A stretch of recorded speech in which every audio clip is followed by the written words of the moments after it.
মৰমৰ ছাত্ৰ ছাত্ৰীসকল তোমালোকক মই মোৰ চেনেলটোলৈ স্বাগতম জনাইছোঁ। আজি মই তোমালোকৰ ক্লাছ 6ৰ সমাজ বিজ্ঞান সমাজ বিচিত্ৰা পাঠ্যপুথিৰ পাঠ 9 প্ৰাচীন ভাৰতৰ ৰাজবংশ আৰু সমাজ পাঠটোৰ অনুশীলনীৰ প্ৰশ্নসমূহৰ উত্তৰসমূহ আলোচনা কৰিম। গতিকে তোমালোকে ভিডিঅ'টো প্ৰথমৰ পৰা শেষলৈকে চাবা। অনুশীলনী 1ত দিয়া আছে তলত দিয়া প্ৰশ্নবোৰৰ উত্তৰ লিখা।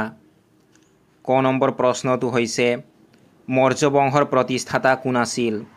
তোমালোকে উত্তৰত লিখিবা মৌৰ্য বংশৰ প্ৰতিষ্ঠাতা আছিল চন্দ্ৰগুপ্ত মৌৰ্য।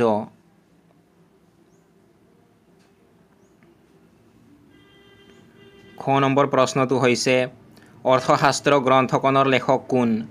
তোমালোকে উত্তৰত লিখিবা অৰ্থশাস্ত্ৰ গ্ৰন্থখনৰ লেখক হ'ল কৌটিল্য।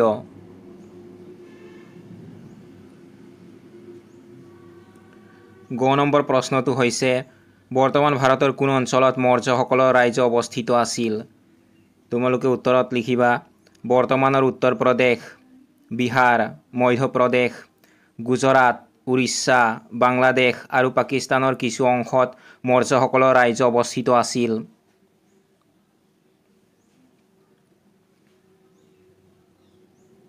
ঘ নম্বৰ প্ৰশ্নটো হৈছে মৌৰ্য ৰজাসকলৰ ভিতৰত কাক শ্ৰেষ্ঠ ৰজা বুলি জনা যায়? তোমালোকে উত্তৰত লিখিবা মৌৰ্য ৰজাসকলৰ ভিতৰত সম্ৰাট অশোকক শ্ৰেষ্ঠ ৰজা বুলি জনা যায়।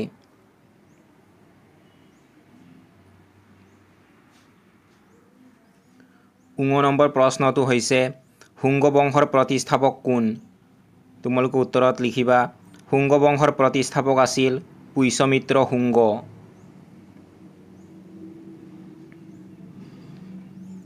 প্ৰথম 6 নম্বৰ প্ৰশ্নটো হৈছে পুষ্যমিত্ৰ শুঙ্গ কোনটো বৰ্ণৰ লোক আছিল? তোমালোকে উত্তৰত লিখিবা পুষ্যমিত্ৰ শুঙ্গ ব্ৰাহ্মণ বৰ্ণৰ লোক আছিল।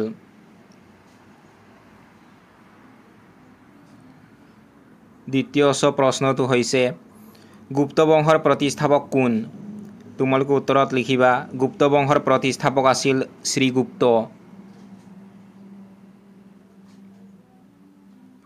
বৰ্গীয়া জ নম্বৰ প্ৰশ্নটো হৈছে মৌৰ্যসকলৰ সময়ত উচ্চ পদবীধাৰী বিষয়াসকলক কি বুলি জনা গৈছিল?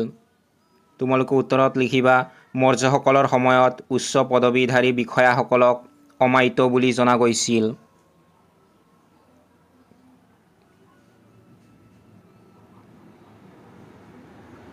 ঝ নম্বৰ প্ৰশ্নটো হৈছে অশোকৰ শাসনকালত উচ্চ পদবীধাৰী বিষয়াসকলক কি বুলি কোৱা হৈছিল?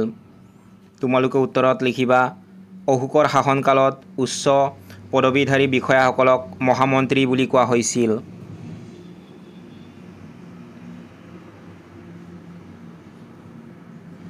ঞ নম্বৰ প্ৰশ্নটো হৈছে অধ্যক্ষ বোলা বিষয়াসকলৰ দায়িত্ব কি আছিল? তোমালোকে উত্তৰত লিখিবা অধ্যক্ষ বোলা বিষয়াসকলৰ দায়িত্ব আছিল বিভিন্ন বিভাগৰ দায়িত্বত থকা।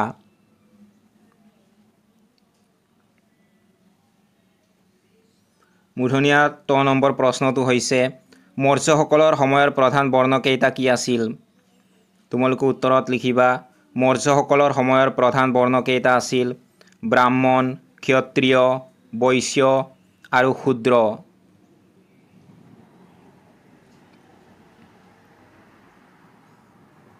মূৰ্ধনীয়া ঠ নম্বৰ প্ৰশ্নটো হৈছে গুপ্ত বংশৰ শ্ৰেষ্ঠ ৰজাজন কোন? তোমালোকে উত্তৰত লিখিবা গুপ্ত বংশৰ শ্ৰেষ্ঠ ৰজাজন আছিল সমুদ্ৰগুপ্ত।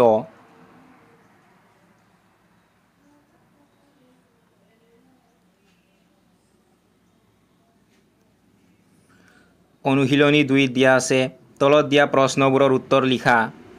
ক নম্বৰ প্ৰশ্নটো হৈছে মৌৰ্য বংশৰ সমসাময়িক দক্ষিণ ভাৰতৰ ৰাজবংশ তিনিটাৰ নাম লিখা।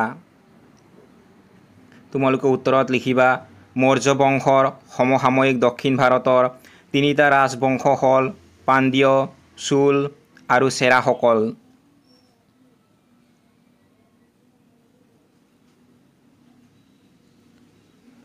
খ নম্বৰ প্ৰশ্নটো হৈছে পাণ্ড্য বংশৰ ৰাজধানী কি আছিল?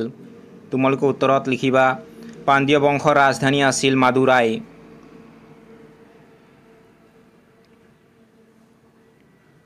গ নম্বৰ প্ৰশ্নটো হৈছে উৰায়ুৰ কোনখন ৰাজ্যৰ শাসন কেন্দ্ৰ আছিল? তোমালোকে উত্তৰত লিখিবা উৰায়ুৰ আছিল চুল ৰাজ্যৰ শাসন কেন্দ্ৰ।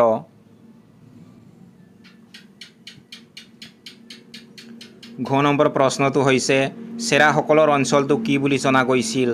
তোমালোকে উত্তৰত লিখিবা চেৰাসকলৰ অঞ্চলটো কেৰেলা বুলি জনা গৈছিল।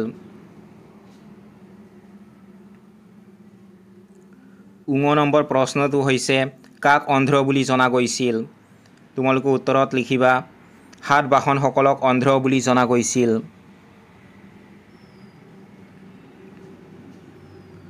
প্ৰথম 6 নম্বৰ প্ৰশ্নটো হৈছে চালুক্য বংশৰ প্ৰতিষ্ঠাপক কোন?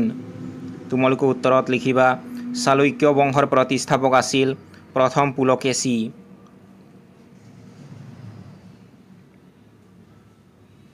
দ্বিতীয় 6 নম্বৰ প্ৰশ্নটো হৈছে পল্লৱ বংশৰ প্ৰথম ৰজা কোন আছিল? তোমালোকে উত্তৰত লিখিবা পল্লৱ বংশৰ প্ৰথম ৰজা আছিল সিংহবিষ্ণু।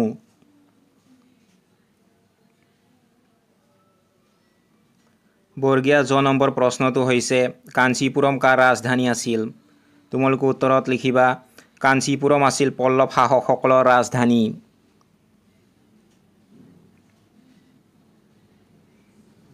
ঝ নম্বৰ প্ৰশ্নটো হৈছে দক্ষিণ ভাৰতৰ লোকসকলৰ প্ৰধান বৃত্তি কি আছিল? তোমালোকে উত্তৰত লিখিবা দক্ষিণ ভাৰতৰ লোকসকলৰ প্ৰধান বৃত্তি আছিল কৃষি কৰ্ম।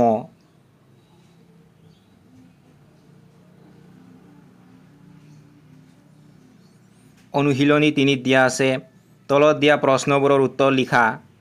ক নম্বৰ প্ৰশ্নটো হৈছে প্ৰাচীন কামৰূপৰ প্ৰথমটো ঐতিহাসিক বংশৰ নাম কি? তোমালোকে উত্তৰত লিখিবা বৰ্মন বংশ।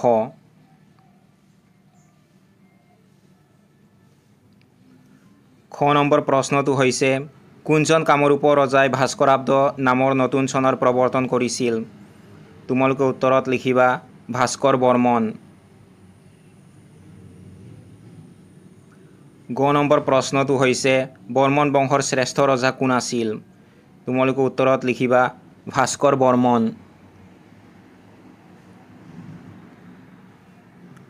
ঘ নম্বৰ প্ৰশ্নটো হৈছে চীনা পৰিব্ৰাজক হিউৱেন চাং কামৰূপলৈ কেতিয়া আহিছিল? তোমালোকে উত্তৰত লিখিবা ভাস্কৰ বৰ্মনৰ শাসনকালত।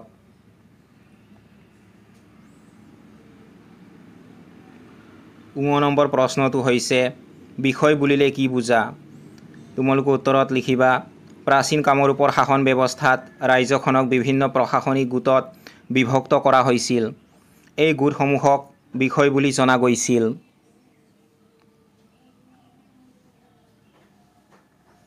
প্ৰথম 6 নম্বৰ প্ৰশ্নটো হৈছে কামৰূপ ৰাজ্যৰ কেইটামান উল্লেখযোগ্য বৃত্তিৰ নাম লিখা। তোমালোকে উত্তৰত লিখিবা কৃষি, কাপোৰ বোৱা, কাঁহ পিতল বা মাটিৰ পাত্ৰ তৈয়াৰ কৰা। অনুশীলনী 4ত দিয়া আছে তলত দিয়া প্ৰশ্নবোৰৰ উত্তৰ লিখা। ক নম্বৰ প্ৰশ্নটো হৈছে গুপ্ত যুগক কিয় সোণালী যুগ বুলি কোৱা হৈছিল? তোমালোকে উত্তৰত লিখিবা গুপ্ত শাসনকালত সাহিত্য আৰু সংস্কৃতিৰ ক্ষেত্ৰত হোৱা উল্লেখনীয় বিকাশৰ বাবে এই যুগক সোণালী যুগ বুলি কোৱা হৈছিল।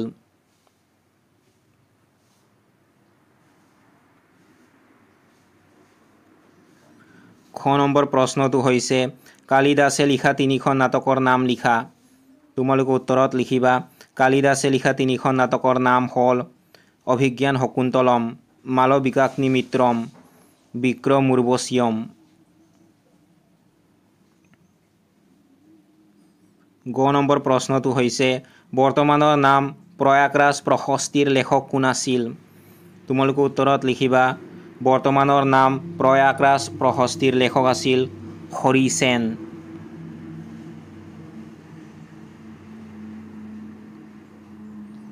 ঘ নম্বৰ প্ৰশ্নটো হৈছে দ্বিতীয় চন্দ্ৰগুপ্তৰ সভাসদ অমৰ সিংহই ৰচনা কৰা অভিধানখনৰ নাম কি? তোমালোকে উত্তৰত লিখিবা দ্বিতীয় চন্দ্ৰগুপ্তৰ সভাসদ অমৰ সিংহই ৰচনা কৰা অভিধানখনৰ নাম হ'ল অমৰ কোশ।